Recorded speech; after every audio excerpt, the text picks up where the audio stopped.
આ કથાની અંદર પ્રવેશ કરીએ, કથા મંડપની અંદર, એટલે 3 નિયમનું આપણે પાલન કરવાનું છે.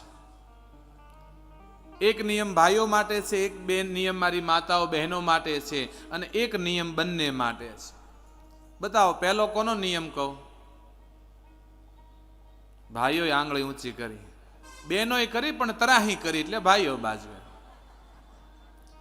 ભાઈઓનો દરે પહેલો નિયમ, આ કથા મંડપની અંદર પ્રવેશ કરો, ગેટની અંદર આવો એટલે પહેલો નિયમ 3 કલાક સુધી, 3.5 કલાક સુધી કથા ચાલશે, ત્યાં સુધીનો તમારો પહેલો નિયમ છે. મારા દરેક ભાઈઓને કહેવાય, વડીલો, યુવાનો, દરેકને આ કથા મંડપમાં તમાકુનું સેવન કરવા પર પ્રતિબંધ છે.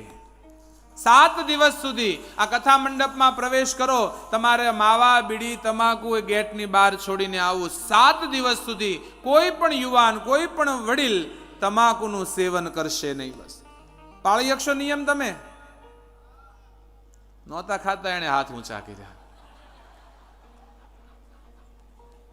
આ નિયમ કડક છે, પાળવો પડશે 7 દિવસ. મારે બીજું કાંઈ નથી જોતું, બસ 3 કલાક તમે વ્યસનથી દૂર થઈ અને ભાગવતના શરણમાં આવો, બસ. અને હવે આ બાજુનો નિયમ,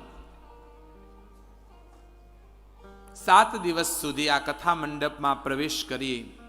સનાતન ધર્મનો આ દેશ છે, હિન્દુઓનો હિન્દુસ્તાન છે, અને આવા પવિત્ર પરંપરામાં, પવિત્ર દેશની અંદર જો કથા થઈ રહી હોય અને આપણે હિન્દુઓ જો કથા સાંભળવા આવતા હોય, તો તમારો એક નિયમ છે, 12 વર્ષ ઉપરની કોઈ બેન દીકરી જીન્સ પેન્ટ ટી શર્ટ પહેરી કથા મંડપમાં પ્રવેશ નહીં કરે. તમારી વસ્ત્ર મર્યાદા સાચવજો, બસ. જો આ બાજુ માવા બંધ કરાવવા હોય તો તમારે વસ્ત્ર મર્યાદા સાચવવી પડશે. અને ગેટ પરથી જ કોઈ કદાચ 12 વર્ષ ઉપરની બેન દીકરી જીન્સ પેન્ટ ટી શર્ટ પહેરીને આવે તો એને પાછી કાઢવામાં આવશે. વસ્ત્ર મર્યાદા.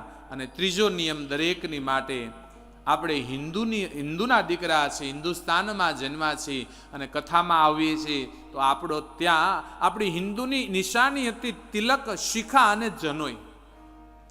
એ નિયમ આપણે ભૂલ્યા, એટલે જે કથામાં પ્રવેશ કરશે ને એને તિલક ચાંદલો કરવો ફરજિયાત થઈ જશે. ગેટની અંદર તમે પ્રવેશ કરશો એટલે અમારી દીકરીઓ ગેટમાં ઊભી છે, એ તમને ચાંદલો, તિલક તમને કરી દેશે.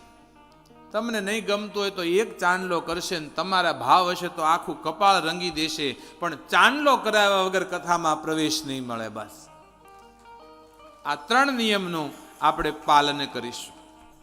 અને આ 3 નિયમને પાલન કરી અને આ કથામાં બેસીશું ને, તો મારો વિશ્વાસ છે અહીંથી 7 દિવસ પછી જ્યારે આપણે ઊભા થશું ને, ત્યારે આપણું જીવન કંઈક અલગ હશે. આજ આ 7 દિવસની કથાની અંદર આપણામાં કંઈક પરિવર્તન આવ્યું છે, કંઈક ફેરફાર આવ્યો હશે. આ કથા એ આપણને નિર્મળ બનાવે છે. આ કથા ખરા અર્થમાં વૈષ્ણવ બનાવે છે. આ કથા જીવથી જીવને જોડી રહી છે.